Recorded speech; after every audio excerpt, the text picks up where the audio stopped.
আলাইকুম। Hello everyone, সবাই কেমন আছেন? আশা করছি ভালো আছেন। আমরা আলহামদুলিল্লাহ ভালো আছি। তবে নতুন আরও একটি ভিডিওতে আপনাদের স্বাগত। তো বেশ অনেক দিন পরে একটা ভিডিও শেয়ার করছি। ইদানিং কেন জানি ভিডিও শেয়ার করতে ইচ্ছে করে না, তো তারপর একটা ভিডিও দিলাম। 3-4 দিনের মিলানো ভিডিও করা আর কি। তো সেটাই আপনাদের সাথে শেয়ার করছি। তো আমি 3টা গাছ নিয়ে আসছি, একটা জবা ফুল, আর হচ্ছে ওইটা পাতাবাহার হবে, ইনডোর প্লান্ট। আর একটা হচ্ছে থানকুনি পাতা। তো থানকুনি পাতা যেহেতু অনেক উপকার আমাদের শরীরের জন্য খাওয়াটা, তো সেই জন্য একটা থানকুনি পাতার গাছ নিয়ে আসলাম। তো আমি টবে লাগাচ্ছি। আমার বেশ কিছু টব খালি পড়ে আছে। আগে যেই গাছগুলো নিয়ে আসছিলাম সেগুলোর মধ্যে অনেকগুলো গাছই মরে গেছে, তো ওই টবগুলো খালি।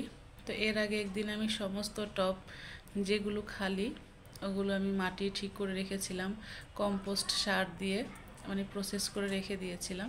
তো তারপরেই তো 3টা চারা নিয়ে আসছি। তো একে একে আমি সবগুলো চারা লাগিয়ে নিচ্ছি। তো থানকুনি পাতাটা আমি লাগিয়ে নিলাম। কি হয়েছে আপনাদের সাথে বলি। আমি যেহেতু থানকুনি পাতাটা আর হচ্ছে পাতাবাহারটা লাগিয়ে ফেলছি, আপনারা দেখতে পাচ্ছেন। তো তারপরে কিছুক্ষণ পরে আর কি আমার হাজব্যান্ড এসে বলছিল যে এই গাছের নিচে পাকা কলা দাও, তাহলে ভালো হবে। তো পাকা কলা ছিল বাসায়, মানে ওপরের চামড়াটা একটু নষ্ট হয়ে গেছে। তো চামড়াটা উপরে কালো হয়ে গেলে কলার ছিলকাটা আর কি, তো কেউ খেতে চায় না।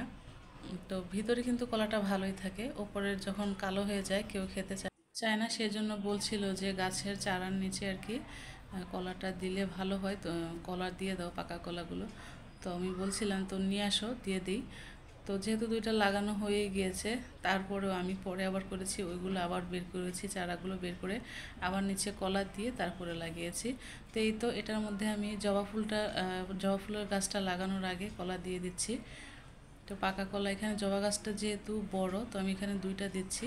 আর কলা ছিল চাপা কলা, ছোট ছোট কলা, তো সেই জন্য আমি 2টা কলা দিলাম। তো কলাটা দিয়ে তারপরে আমি চারাটা বসিয়ে দিচ্ছি, আর সাইডে মাটিগুলো দিয়ে দিব। তো এই মাটিগুলো ধরতে আমার খুবই মানে ঘৃণা লাগছিল, আর মানে ভয় লাগছিল বেশি ঘৃণার চেয়ে। আমি কখনো এগুলো করি নাই। তো যখন মানে যেদিন থেকে আর কি গাছ লাগানোর মানে ইচ্ছেটা জাগে আর কি, তখন থেকে আর কি তো টুকটাক মাটি ধরা হয় গাছ লাগানোর জন্য। কিন্তু তারপরও ভয়ে ভয়ে ধরি, কারণ এগুলোর মধ্যে কেঁচো আছে আর হচ্ছে গোবর আছে, তো একটু আনইজি লাগে ধরতে। যদিও ছোটোবেলায় কিন্তু আমরা গোবর অনেক ধরেছি, গ্রামে কিন্তু গোবর দিয়ে কি বলে গইটা নাকি যেন একটা বলে, ভুলে গেছি কথাটা। তো ওইগুলো দিতাম, কিন্তু তখন কিন্তু ঘৃণা লাগতো না। আর এখন মাটির মধ্যে গোবর আছে, তারপরে কেঁচো আছে, এটার জন্য ঘৃণাও লাগে, ভয়ও লাগে।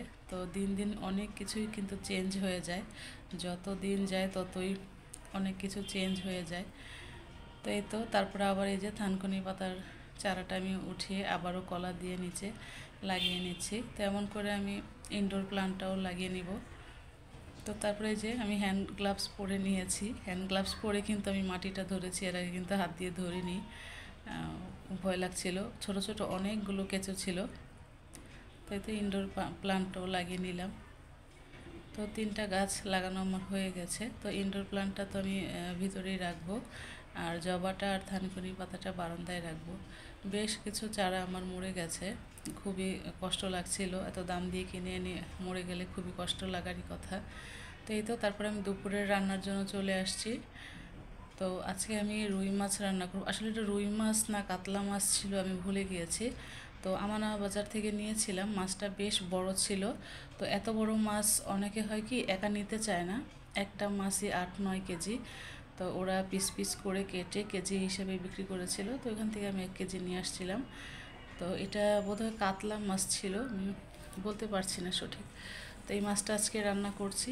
এই তো কড়াইতে তেল দিয়ে মাছ দিয়ে দিলাম, মাছটা ভেজে নিব। তো এইদিকে আমি মাছ ভাজছিলাম, মানে রান্না করছিলাম, আর ওইদিকে আমার তাড়াহুড়ো ছিল অন্য কাজের। তো ওই দিন আর কি যেদিন এই মাছটা রান্না করেছি, ওই দিন আমি আমার বাড়িতে গিয়েছিলাম, মানে কুমিল্লাতে। তো সেজন্য সব কাজ গোছানোর ছিল, এদিকে রান্না করছিলাম আর ওইদিকে অন্য কাজও গোছাচ্ছিলাম।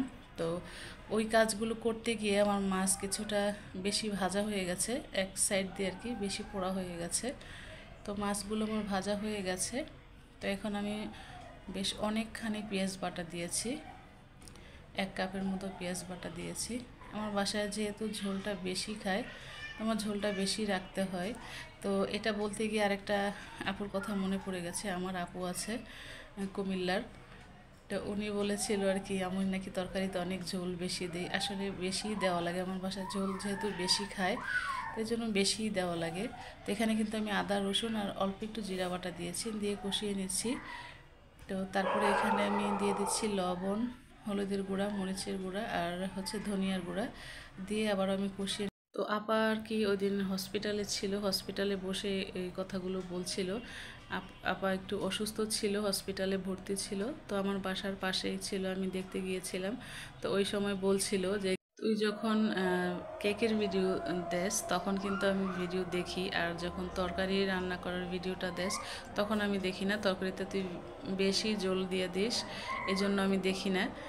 তো আমার বাসায় যেহেতু জলটা বেশি খায়, বেশি দিতে হয়। আর এইটা রান্না করার সময় না আমি ওই আপার কথা মনে করতে গিয়ে না ঝোলটা একটু শুকিয়ে ফেলছিলাম। তো আমি যেহেতু কুমিল্লায় গিয়েছিলাম, এই তরকারিটা বেশি করে রান্না করে দিয়ে গেছিলাম। একদিন খাওয়ার পরে মানে এটা 3 বেলা হয়েছিল, অনেকগুলো মাছ রান্না করে দিয়ে গেছিলাম, ওরা 3 জন ছিল বাসায়। তো পরের দিন খাওয়ার সময় আমার হাজব্যান্ড ঝোল নাই দেখে সে মাছের তরকারি খায় নাই। তো এই জন্য আমার বেশি করে ঝোল দিতে হয়, কারণ ঝোল না থাকলে খেতেই চায় না। তো এই তো আমার কষানো হয়ে গেছে মশলাটা টমেটো সহ। তো এখন আমি এখানে মাছ দিয়ে দিব, মাছ দিয়ে আমি পরিমাণ মতো পানি দিয়ে দিচ্ছি। তো আমার আজকের ভিডিওটি যদি আপনাদের কাছে ভালো লাগে please like comment and share করে দিবেন। যারা আমার এই ভিডিওটি ইউটিউব চ্যানেল থেকে দেখছেন, এখনও আমার চ্যানেলটিকে সাবস্ক্রাইব করেননি, প্লিজ আমার চ্যানেলটিকে সাবস্ক্রাইব করে দিবেন। আর যারা এই ভিডিওটি আমার ফেসবুক পেজ থেকে দেখছেন, এখনও আমার পেজটিকে ফলো দেননি, প্লিজ আমার পেজটিকে ফলো করে দিবেন, লাইক কমেন্ট অ্যান্ড শেয়ার করে পাশেই থাকবেন। তো এই তো আমি সবগুলো মাছ দিয়ে দিচ্ছি। তো মাছ দিয়ে আমি পরিমাণ মতো পানি দিয়ে দিব। আমি এখানে গরম পানি দিব, গরম পানিটা দিলে আমার কাছে ভালো লাগে আর তরকারিটাও খেতে ভালো লাগে আর রান্নাটাও তাড়াতাড়ি হয়ে যায়। আমি ভয়েস দিচ্ছিলাম, পাশের রুমে আমার ছেলে চিৎকার করছিল আর এদিকে আজান দিচ্ছে, চারপাশে একটু শব্দ হচ্ছিল। যদি আপনাদের সমস্যা হয় প্লিজ ক্ষমা করবেন। তো আমি এদিকে তরকারি বসিয়ে দিয়ে অন্য কাজ করে নিচ্ছিলাম। যে আপার কথা বললাম, তো ওই আপার হসপিটাল থেকে রিলিজ দিয়ে দিয়েছে, তো আপা বাড়িতে যাবে। তো আপার সাথে আমিও বাড়িতে যাব। আপা যেহেতু গাড়ি নিয়ে যাবে সেই সুযোগে আর কি আপার সাথে আমিও বাড়িতে যাব, আমি আর আমার ছেলে। তো যেদিন গিয়েছিলাম মানে কথা ছিল যে পরের দিন আমি বিকেলবেলা রওনা দিব। তো পরের দিন বিকেলবেলা রওনা দিতে পারিনি, ওখানে গিয়ে আমি অসুস্থ হয়ে পড়েছিলাম। গ্রামে এত এত গরম ছিল, গরমে ঘামতে ঘামতে আমার ঠান্ডা লেগে গেছে আর প্রচুর পরিমাণে ফ্রিজে ঠান্ডা পানি খেয়েছিলাম, এজন্য ঠান্ডার জ্বর হয়ে গিয়েছিল। সেজন্য পরের দিন দুপুরবেলা রওনা দিয়েছিলাম। তো এখানে আমি ভাজা জিরার গুঁড়া দিয়ে দিচ্ছি, তরকারিটা প্রায় হয়ে গেছে। তো ভাজা জিরার গুঁড়া দিয়ে দিচ্ছি। তো তারপরে ঢাকনা দিয়ে আমি 2-1 মিনিট রান্না করব। আর একটা কথা বলি, অনেক দিন যাবতই বলবো বলবো বলে আর কি বলা হয় না, যেহেতু ভিডিও দেই না আর বলাও হয় না। আমার অনেক রিলেটেড আছে যারা আমার ভিডিও ঠিকই দেখে, বাট শেয়ার কমেন্ট করবে দূরে থাক, লাইকই দেয় না। কেন দেয় না আমি কিন্তু বুঝি, তারপরেও আর কি বললাম। কারণ দূরের মানুষ যারা আমাকে চেনে না, অনেক অচেনা মানুষ আমার ভিডিও দেখে লাইক কমেন্ট শেয়ার করে, বাট আমার আত্মীয় স্বজনরা আমার ভিডিও ঠিকই দেখে বাট লাইক কমেন্ট শেয়ার কখনোই করে না। এটা কি হিংসা বলবো না কি বলবো আসলে বুঝতে পারি না। বুঝে আবার না বুঝার ভান ধরে থাকি আর কি। তো এই তো আমি রান্না এবং ঘরের কাজ শেষ করে আমার মেয়েদেরকে সব কিছু বুঝিয়ে দিয়ে আর কি বের হয়ে আসছি। আমার মেয়েরা বাসায় থাকবে, ওরা যাচ্ছে না, আমি আর মাহিম যাচ্ছি কুমিল্লায়। তো আপা ছিল উপরে, আমি নিচে ওয়েট করছিলাম, আপারা রিলিজ নিয়েছে।